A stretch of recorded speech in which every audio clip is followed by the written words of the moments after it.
Hey guys, this is Mr. Sewell. We're going to be talking about the road to the American Revolution today. This is my first time doing a screencast, so hopefully I won't be too boring and we'll get some stuff done.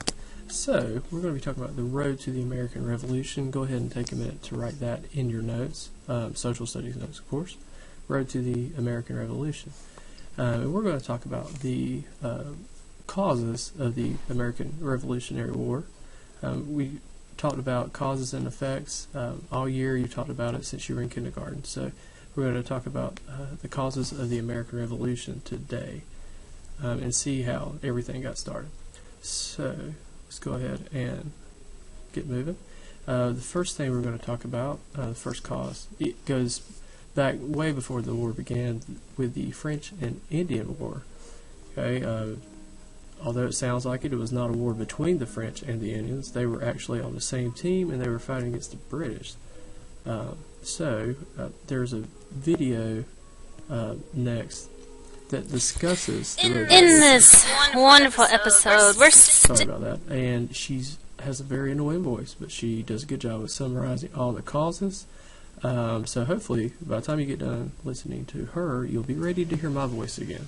So let's watch this, and feel free to pause and take any notes you may need to, because she goes through pretty quickly all the causes. So let's do this. Still in the colonial America. However, today we're going to talk about the road to the American Revolution. Exactly what kind of wars and acts are going on that are going to anger the colonists. Let's start with this one, the French and the Indian War. At the end of the French and Indian War, it's the British versus the French and the Indians. Okay, I'll spare you, and I'll go over some of this with you. So the French and Britain clashed during the expansion of the New World. We've talked about that with exploration.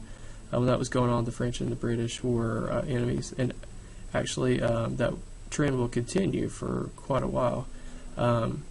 All the French territory was given to Britain, so obviously they have a reason to be angry about that, if you see that on this point right here. Okay. As a result, Britain taxes the colonies for the payment of the war. They were, you can imagine the colonists were pretty mad at this, because they felt like it wasn't their war, it was Britain's war, so why should they have to pay for it? Well, Britain felt like, we were protecting you, so you should pay for the war. But this led to the statement that's well known as the taxation without representation.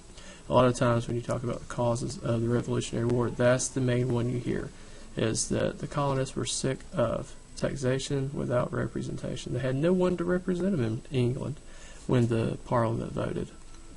So they were pretty sick of that. That's why you see here, outrage. It was outrageous. They were so mad about that. The Stamp Act you see here is something we'll talk a little more in depth about later. So let's continue the video.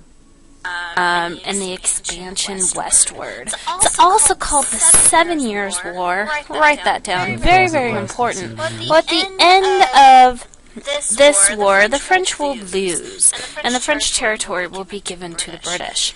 Now, because of this war, the colonists will go into an outrage, because the British will begin to tax the colonists through the Stamp Act. Their idea is they were protecting the colonists throughout this war, and therefore the colonists should pay for the war. So it starts this idea of taxation. Now the colonists say, hey dude, you can't tax us. We're so used to our own colonial governments, and you can't tax us without any kind of form of representation.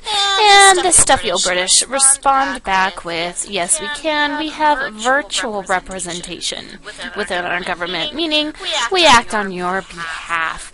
Well, the colonists go together and they form the Stamp Act Congress and address their grievances to the British. Eventually, the British do back down and repeal the Stamp Act, however. Oh, there's a picture. Yep.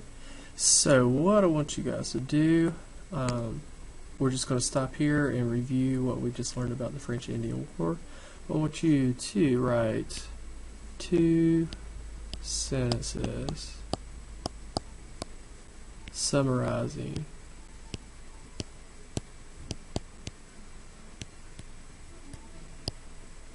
what we just learned about the French and Indian War. Okay, and then we will continue this later on another video. It will continue with the causes.